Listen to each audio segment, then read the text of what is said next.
Welcome to the show. I'm Danny Cannell in for Jason Whitlock, and I'm going to tell you why the Raiders might actually be making a mistake going after Jon Gruden. And I'm Colin Cowherd, and I'll tell you why the Pete Carroll era in Seattle, I think maybe it's run its course. Speak for yourself, starts now. And I like Pete. Really? I grew up in Seattle, but I got a theory on this. Interesting. Great to hear it. Hello and welcome. We're joined today by Fox NFL analyst Tony Gonzalez and longtime NFL and college coach Charlie Weiss. Let's start in Oakland, which could be where Jon Gruden is headed after reports surfaced that the Raiders were pursuing their former coach even before they fired Jack Del Rio after Sunday's game.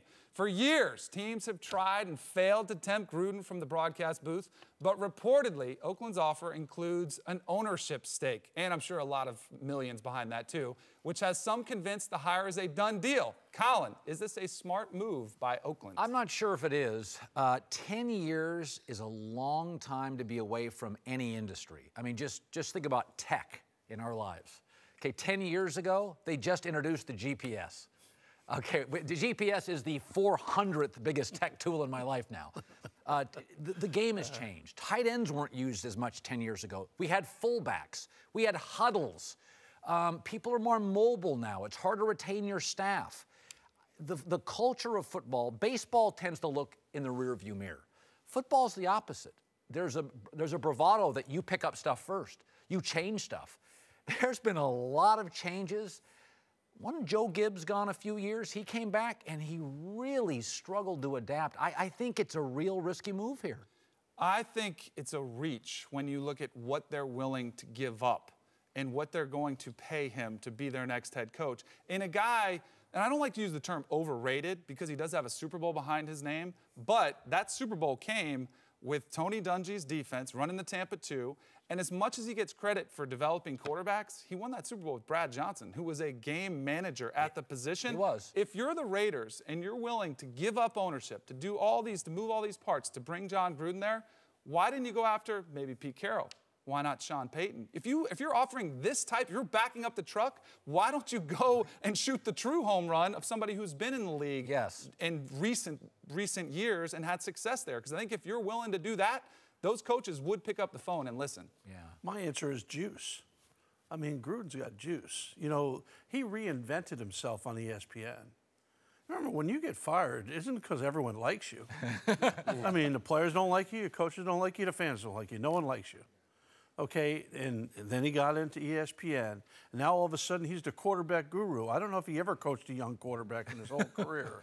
But now he's got all the answers for those young quarterbacks right there. And they all love him because he's got shtick, you know. Yeah. When he's in there, he's got that whole deal he's got. So right now, I think that the Raiders are looking at it as a guy who loved Oakland when he was there, could sell tickets. I mean, who knows? He might have a part ownership of a casino when they get to Las Vegas. We don't know what they're giving him. Yeah. I'm sure if he's going there, they're offering him the moon. Okay, the question is, what truly are they getting in return? That's a very good question. Well, you know, if I'm him, I would do it. If they're giving me, I really don't believe the ownership stuff. I think that's poppycock. I'm not buying into it. But it's been done before. Dick Vermeil showed that you can take some years off. He was around the game the whole time, calling the games, and he's connected to the game. You watch him; he does all that Gruden's camp and quarterbacks. He's friends with the guy. We heard that he's got a great relationship with the quarterback out there in Carr. It's a great situation to do it. If he's ever considered actually coming out of retirement and coaching, this is the best situation for him because it is primed and ready. This has got to be a coaching dream. And Davis, the owner, he loves him. And you know what signaled this might really be happening? When Tampa announced that Cutter was staying. Mm-hmm. What? All of a sudden, Tampa's closed. You know, Tampa's going to open. That's where he's going. He's going to Tampa. He lives in Tampa. But all of a sudden, you know, they're not on the market anymore. Why'd that happen? Maybe because he told him I wasn't going. He's not going there. And he's going somewhere else. I mean, it didn't happen by accident. You know, it is interesting. I always felt Gruden has a Nick Saban quality. He wears people out. But by the time you want to strangle Nick, you graduate and go to the NFL. It's why he's perfect in college. I worked in Tampa. Now, I didn't work there when John did. I worked there when Tony Dungy did. But when I left, I have a lot of friends there. And they all told me, to Charlie's point, the players hated Gruden, the executives did, the front office, the coaches. he wore people out. So I always thought he's perfectly suited for college, but I think Jon sees himself as an NFL. I think he would have been a disaster at the college level. I just don't think he would have dealt with the recruiting, the travel, all of it. I don't think he would have worked. You said something about the 10 years off, because I think that's the initial reaction is people are saying, oh my goodness, that's way too long to be out of the game. But I think the fact that he actually was involved, and so I got a quick story for you. So I did a whole season of college football games with ESPN, and then I got bounced for the bowl game. It was the Outback Bowl, because it was in Tampa and because Gruden could do it in his backyard. So my entire crew, producer, director, they all did the game with Gruden. And I got back, and I was like, how was it? And they looked at me like I was the laziest guy on the planet, because they said Gruden had set up meetings with them, had burned a DVD of highlights of plays that the teams had done. Both teams, he had watched both games, given them an hour-long breakdown, which he dictated and basically told them what schemes to look out for throughout the game. Like, football's in his blood. I think he's been studying the game. He's a student of the game. But I would be curious to you, because I think there's some significant differences. They're doing more college concepts. You're seeing those aspects creep into the game. Are you concerned about the 10 years? See, like in my case, I've had people in the last 3 years offer me jobs. And I've almost felt like I'm almost better suited to go somewhere as like an assistant head coach on offense, being there for an offensive coordinator, maybe who's not quite ready yet, but somebody who can feed them, because somebody who knows the game inside and out, but, can complement today's game, because in 3 years, the game's changed a lot. It has. It's not the same just let's line up in I right with the fullback offset and go play action pass and pop it to the tight end down the middle of the field versus to Tampa. I mean, it's not just that simple anymore. Yep. This is P.T. Barnum. I'm sorry. I went and saw The Greatest Showman. What a hire for him. I mean, you get this guy going to Vegas. He is a sucker born every minute. This is who you want at the helm. This is why they're going to do it too. No, I buy into that lie. To Seattle, where the Seahawks finished a roller coaster of a season with a loss to Arizona, missing the playoffs for the first time since 2011.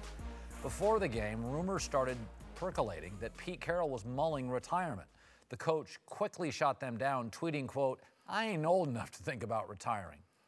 Danny, can Pete now reinvent and thrive in Seattle? I don't think he can. I think this roster has been imploding over the last couple of years, and maybe you can pinpoint it back to the Super Bowl when Russell Wilson throws the interception and nobody really takes responsibility for that. Darrell Bevell still says it was the right call. The following year, Richard Sherman is yelling at Darrell Bevell.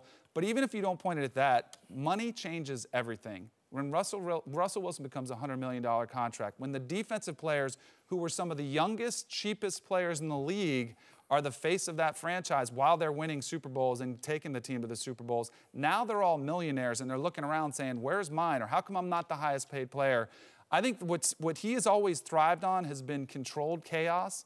And I think he's lost control of that chaos with the personalities that are in that locker room. Now, if Michael Bennett, who kind of hinted that, hey, he might be done his time in Seattle, is gone, and maybe you have one voice in there that's a little bit brash and loud and kind of the voice of that team, then you can manage it. But I just feel like it's gone, and it's gone out of control for Pete Carroll in Seattle. I largely agree. There's two things that I think are working against Pete. Number one is the division has gotten really good.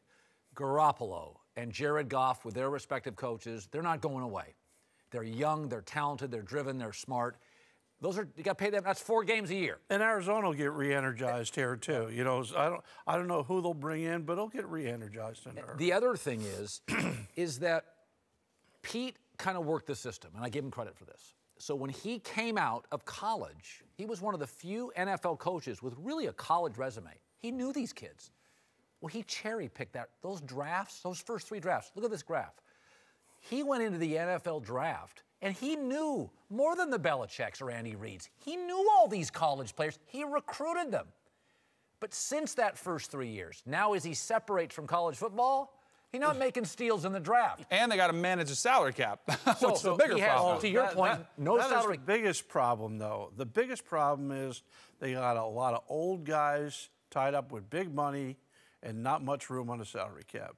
And guess what? When you have no flexibility, when you have no or little flexibility, it's tough to make your team better. In a really good division now. I mean, here's the other thing I want to throw out at you, is that Pete's always been a very emotional guy. I mean, I can remember before, when Pete got hired at USC, you know, the knock on him was he's kind of a flake. Okay, he's kind of a flake. And then he goes to USC, and the bravado and the emotion, it works. But at the end, it kind of fizzled out, okay? These two guys came into the Pac-12, Chip Kelly and Harbaugh. He wasn't so great anymore. Well, now two guys have come into his division, McVay and Shanahan. And his emotional culture, I think it has a lifespan. There's too much politics. There's too much non-football.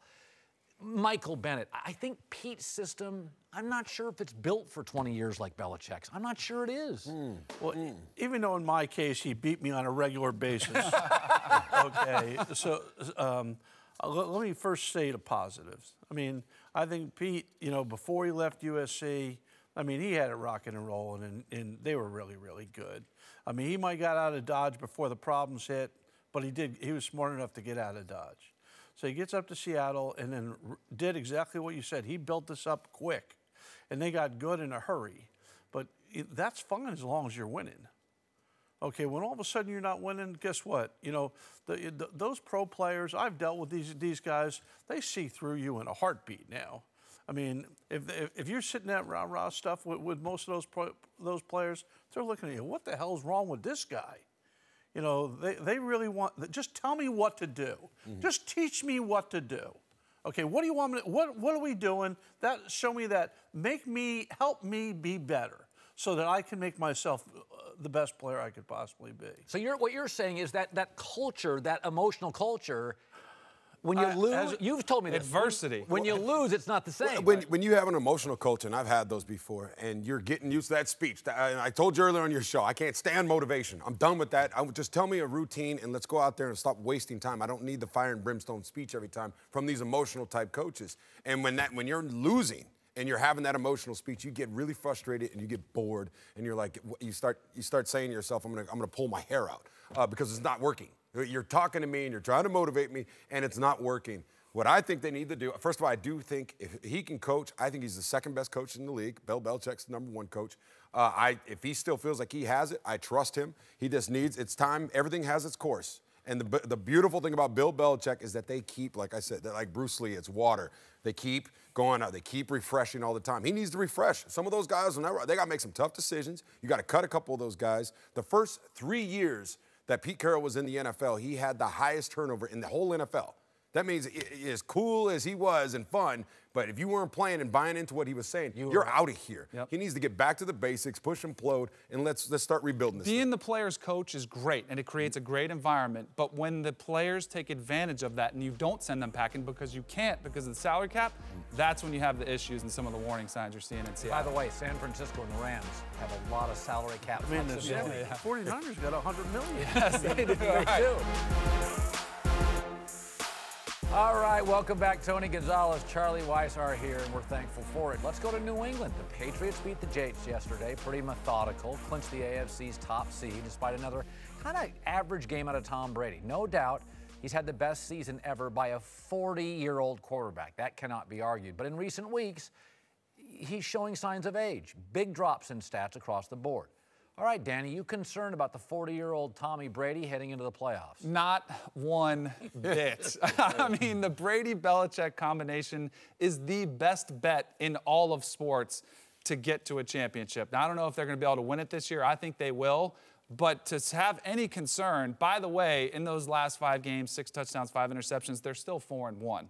And they had the loss against Miami, which kind of most teams have those. I think the thing that's alarming about it is the fact that it was the Patriots, and it's so not what you're used to seeing with the Patriots. And Brady did look rough in that game where he was pressured. That's the thing that has always been his rough spot, has been anyone's. If you can pressure him, if you can harass him the way that the Dolphins did in that Monday night game, he's going to look 40.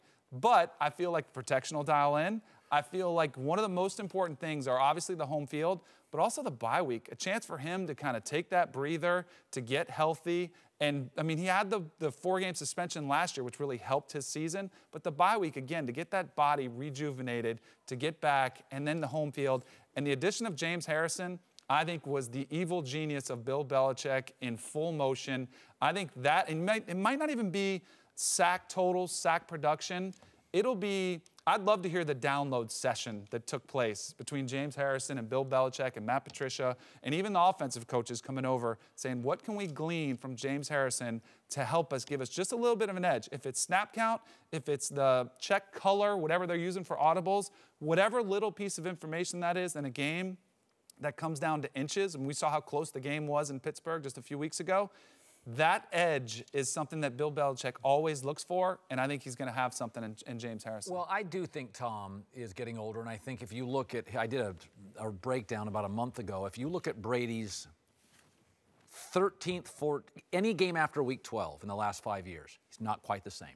Well, it kind of gets cold in Foxborough, just to let you know that. You live in L.A. now, okay? So I'm giving you a little tidbit. Okay, Foxborough in December, it gets a little chilly. In January, it's worse. Okay, so, I mean, but there is that thing called the weather factor in these games. Right? I do, and I understand he wears kale pajamas. I get all that. Yes, get it. And a wetsuit if it's cold. And to your point, he's got buys and home field. I will say this. The genius of New England is they're not a great football team. They're a great business. And like any great business, they're not beholden to one employee. I mean, he got hurt. Brissett won a game. Garoppolo won games. Matt Castle won 11 games. I think they are uniquely built in this sport as a business to withstand an aging quarterback. They don't ask Tommy to do the zone read. They don't ask Tommy to carry them. To your point, when he hasn't played well, they've got a stable of very competent running backs right now. They can all catch, they can block. So I don't see, in a weaker AFC, Tom being an issue. I do think it's the least talented defense he's had, I think, maybe ever. Yeah, they're a mediocre front seven. They play hard. They're bend but don't break. Bringing in Harrison, even at 39 years old, he's one of the best. He's one of the better guys, because they don't have a lot. They don't have a lot of frontline guys. Look at the one guy they had who was Studley that they didn't trade away was Dante Hightower. Okay, and he got hurt early in the year. Okay, they were getting pass rush out of him, but they traded away the other guys they had that were pass rushers for whatever issues they were, and left them a little void in that position in the front seven. Their secondary is a little bit stronger, but with that being the case, I mean, they're vulnerable to anyone who's got some offensive fire. They are. Yeah, they're definitely vulnerable. Yeah, I agree with you, but I still like him in the AFC. Tom is fine. You said that the kale pajamas, the sleep underwear, the macro diet, the massages, the chakra cleansing, everything that he does, the mentality of Tom Brady at this time of year. It's like I don't even understand why this question's here because. Have we not learned? Why do we keep questioning this guy? I will not doubt Tom Brady until he decides to retire because he has shown and proved it year in and year out. Look at his record again. They get a first-round bye again. He's going to have a week off now. He's going to, like I said, he's going to be smoothing it up and sleeping at 12 hours a night, and he's going to be fine. And he's going to go in there with that relentless attitude, that Michael Jordan, Kobe Bryant, killer mentality, Jerry Rice, of focus and tenacity and getting in the zone, and he's going to have another outstanding playoffs. That's all there is to it. And why would you not think that? I don't understand the question. There's a race. Like so many people want to be right as the person that says, there it is. That's when Tom Brady went over the hill. And somebody will be right eventually. See, I told you. Remember after week one, after the Chiefs game, when they got blown out at home and he struggled in that game, everybody was willing to write them off. Oh, here it is. Here's the 40-year-old season. And what'd he do? He pretty much put the team on his back when the defense was atrocious early in the season and put them right back where they need to be. Kobe Bryant scored 60 points in his last game, proving that, they can still bring it. The legends can still bring it. I mean, Drew Bledsoe's a friend of mine. He's like, I can still make all the throws. I don't want to go through practice. Tommy needs a bye. Tommy needs a little rest. Tommy would be better over 40 degrees than under it. But, man, when you're great, it's not a matter of you can't do it. You can't do it all the time. But Kobe scored 60 his last night. 99% of NBA players will never score 40. So I think Tommy's fine when you consider he could have 2 byes before a Super Bowl, and they'll never leave Foxborough. It wouldn't hurt having a little Julian Edelman either. Yeah, it wouldn't hurt. Take a little a rough day is not getting me off Tom Brady. Welcome back. Tony Gonzalez is back, and we're joined now by the founder of the Big Lead, Jason McIntyre. I dunked all over him when we played pickup hoops at the Super Bowl. Let's move to Atlanta. I love that. Where the Falcons got a huge win over the Panthers yesterday. The win put Atlanta in the playoffs, but put some serious doubts in the minds of Panthers fans, with Cam Newton having one of his worst games of the year. I think it was the worst of his career, throwing 3 picks with a passer rating hovering around 30. Colin, you have to be worried that Cam's going to hurt the Panthers in the playoffs, right? Nope. In fact, I'm picking them to beat the Saints. Whoa. I think Carolina's coaches have done, like, I understand Sean McVay's coach of the year. Totally get it. Carolina's coaches are really good. They figured something out. Okay, they've had Cam for all these years, and in the offseason, they're like, listen, man, he's imprecise, he's not accurate, and he's emotionally up and down. Let's make him the icing, not the cake. Icing does make the cake better, but it's not everything. So they go get Christian McCaffrey, Curtis Samuel, and they amplify their defense. And I watch Carolina, and I'm like, I don't worry about Cam, because they're not dependent on Cam. Carolina is the only team in the league where if I showed you the stats and said the quarterback threw for 160 yards, they won. You'd be like, oh, that's Carolina. The coaches have figured out, listen, man, you can't depend on Cam. He literally is a quarterback that's not accurate. That would be like a point guard that can't pass. Right. But the Carolina coaches have figured it out that we run the football, top 5. We play defense, top 5. I think they're going to beat New Orleans. The problem is he's kind of Blake Bortles. When you said that, show me a stat line that's show me 130 yards passing and they win. That's what the Jags have done with Blake Bortles. But what do we ask of Blake Bortles? Don't kill us. Don't throw 3 and 4 interceptions like you saw Cam Newton throw yesterday. So that is a huge concern for me, because at some point, playing against this Saints defense, Cam Newton is going to have to come up and make a play, which he did throughout his MVP season. That season, to me, was an aberration. The rest of Cam Newton's career is who Cam Newton is, and that should be very alarming. And for me, it is one of the biggest letdowns in all of sports. He is the most physically gifted player in the entire NFL. He is the LeBron James of the NFL, and yet he has not lived up to an ounce of the potential. And that's even with all the success he's had. I wish he put half as much time in preparation for the game as he does his wardrobe, because then you might see him actually become elite quarterback. No. Tony, he's killing him with the kindness, huh? Like, I mean, geez. But I will say this, Colin. Cam Newton's faced playoff teams 8 times this year. He's 4-4, 11 interceptions, only 8 touchdowns. And when he faced New Orleans, 3 interceptions. When he faced Atlanta, 3 interceptions. Philadelphia, 3 picks. And what they started to do late in the season is Cam, like you said, can't complete these short passes. Let's just have him run the ball. In December, he carried the ball the most of any month in the season, rushed for more yards than any month in the season. He's become that guy who's afraid to throw. He's now running the football. I don't see how they have a chance against the Saints. I mean, they don't know whether they're a passing team, a running team. All they've got is the defense. I like the Saints in the playoffs. Yeah, well, you know, defense wins championships.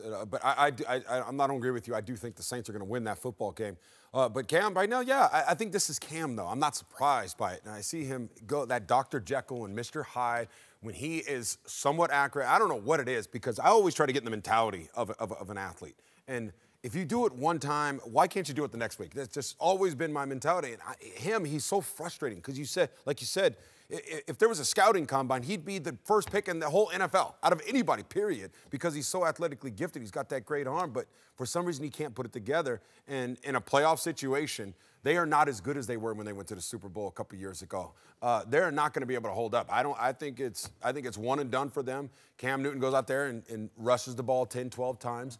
That's the only way they can win, is if he's making plays with his legs, and I'm talking about running the ball, not even scrambling and throwing the ball, running the ball. That's the only chance they're going to have against the Saints. I'll tell you why it's up and down is mechanics. He's never improved his mechanics. He throws too upright. He doesn't have the best footwork. There's no consistency there. And that's what would be frustrating. I think it's a waste of talent, because he doesn't put in that work in the offseason. And I think there are moments.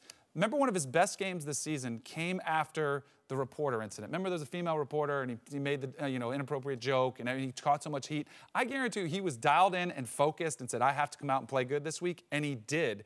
But I don't think he puts that type of work and plays with a chip on his shoulder every single week. I think he enjoys his success. I think he likes to live a little. I don't think he has that mindset of I can be the greatest if I just work harder. It's I can be the greatest because I've always been the greatest. Like, and he has at every level. How can that happen with a veteran? Tony, you played in the league for a while. How many years for Cam? 6 or 7? Yeah. And he's still inconsistent? Like Ben Roethlisberger, Drew Brees, these are veterans. You know what they're giving you every week. Cam comes out and you're like, is it going to be 4 TDs or 3 picks? And you just can't have that with a former MVP. I also think he's sort of coddled by the... He always has been. By the Charlotte press. Because Charlotte has a history of great college sports success. Carolina, Duke. They don't have pro sports success. Hockey, they don't have a baseball team. NBA's been bad. So Cam is their most interesting guy. Like and so the media doesn't hold him accountable. If you put Cam in a Philadelphia and the media is crushing him, I think Cam would feel like, I got to dial it in. To your point, if you look at yards per attempt, I mean, clearly the coaches in Carolina, this is what parents do. Parents only give kids as much as they think they can handle. Look at his yards per attempt. The staff in Carolina is telling you, we just don't think he can handle a ton offensively. He's a captain checkdown. That's what he's becoming. That right? is Let me get Greg Olsen for 8 yards. Well, you know why? Because if you throw down the field, he's inaccurate. He's a 58% career completion percentage guy. That's usually around 28th, 29th in the NFL. He's worse than Blake Bortles as a career completion percentage. He's not accurate, which to me, there are some things. I think you are naturally gifted as a thrower. I think there are some guys that can just throw it and they can hit a target. But if you're not, then you can hone it in and improve just a couple percentage points. If you get that up to 63, 64, you're an NFL you could be quarterback. Unstoppable, especially with his skill set. To Philadelphia, where Nick Foles and the Eagles offense struggled yet again. I mean, it was ugly. Closing out the regular season, getting shut out 6-0 by the Cowboys. We had that game on Fox, I think. It wasn't one of our better ones. The game didn't matter, and Foles only played 1 quarter, but since Carson Wentz got hurt, this team has not been the same. With their once high-flying offense falling near the bottom of the league in yards, third down percentage, first downs, points. Danny, you writing off the Eagles with Foles under center? All right, so full disclosure, this morning when we started talking about topics for the show, I was done. I was ready to throw Foles out and say the Eagles are toast. But after looking at it a little bit, so I try to take pride in not being emotional overreaction guy, right? I try to sit back and say, all right, what are the facts of the situation? I think they were a Super Bowl favorite. They were a contender to reach the Super Bowl as the best team in the NFC. I clearly don't think they're that. But I think the notion that they're done, that they're going to get bounced in the first round, I think that's an overreaction. And when it goes to Nick Foles, he played atrocious yesterday in a game that didn't matter, where it was abysmal conditions. It was some of the worst conditions you could see in an offensive game. But I look back to the game when they were on the road, when Carson Wentz got hurt. He played great in that game. There was a critical third down to ice the game, and Doug Peterson trusted him enough to make a throw, and he did to close out the game. Then I look at the game at the Giants when their defense struggles. He has to step up his level of play, throws 4 touchdowns, 0 interceptions. So, and then the last 2 weeks, no doubt, have been a struggle, and that is the biggest thing for me. Can Nick Foles regain his confidence? Because I think it's a mental block right now. And I think he needed to play well in that first half, which he clearly didn't. So I am concerned about them, but by no means am I writing them off as far as the rest of the season. Well, I am. Thank you. I think the reason I don't write off Minnesota, because the gap between starter Bradford and backup Keenum is really not very great. Carson Wentz was the MVP of the league, and Nick Foles the backup. That's the Grand Canyon. They also lost a left tackle, a terrific linebacker, Jordan Hicks. They've had some running back injuries. In this world we live in today of salary cap and player mobility, even great teams have about 4 Tony Gonzalez's. And that's, I'm stretching it. The Patriots have 2. Disrespectful, man. No, but I mean, the Patriots have... We're Hall of Famers. My whole point is... I'm not a Hall of Famer. You don't have the Pittsburgh Steelers of the mid-'70s where 4 guys in the D-line are like... And so the reality is they've lost 3 of them. Their quarterback, their left tackle, their middle linebacker. You can't win the NFC with that. Maybe the AFC you can. I just think the NFC's too good, and they lost too many good players. So you guys are telling me that Nick Foles was terrible the last 2 weeks against Oakland and then the first quarter. Now he's going to sit for 2 weeks and listen to the media, guys like us, every show out there trashing him for 2 weeks. You can't do it. His confidence has to be at an all-time low. And when you look at what got Philadelphia to where they were, time of possession, run the ball, Carson Wentz, long ball control drives, now you got to rely on the defense. And this secondary has been abysmal. Yeah. Both their cornerbacks are getting lit up by Oakland, okay? The week before, Eli Manning torched that bad secondary. Guys, no done, shot. Done. Off first the train. round lost, I would say, but double-digit loss in the first, first game. Yeah. Well, here's what I know. When I always look at players in the NFL and guys would walk in, you see him run big, strong, fast guys. And I'm like, what is the difference? What makes this guy great and this guy just an average player? And it's all here. And I always point to the head, okay? Because confidence, you said it right there, momentum. That's all playoff football is. There's no minimum like momentum. And right now, Nick Foles, if I were him, I would be out there talking to the best sports psychologist in the country. Seriously, I'm not kidding you. Yeah. There's really good guys out there. That's what Tom House does for Tom Brady and Matt Ryan and those guys. They have and they'll tell you right now that just the frame of mind, especially for a quarterback, you cannot go in there playing the way he did. Those last 2 weeks, I'm scared for the Philadelphia Eagles because I agree with you. They're not going to win if he's playing the way he is. Yeah. And it's confidence because he's shown he has the ability. He can do it. It's just, do you believe in yourself enough to get it done? That is more important than any practice or any film that he can watch. It's about what is he going to feed his mind and that confidence going. I think that's why the first couple drives, the first quarter of their playoff game at home is huge for him. Like if they can design some plays, get him some completions, because the quarterback's confidence, and if you're not established, not a Brady, a Breeze, and you're a guy like Foles who clearly has been up and down, he could find that confidence with a successful first quarter. Now, I'm sure the fans are sitting back watching saying, man, where are we going? In Philly. No, but I think if he could get and have a game where he gets some completions, they start having some success, I think he could put behind this last couple weeks. But you guys all sound like I should have listened to the first voice I heard in my head this morning. Trust your first instinct, man. Come on.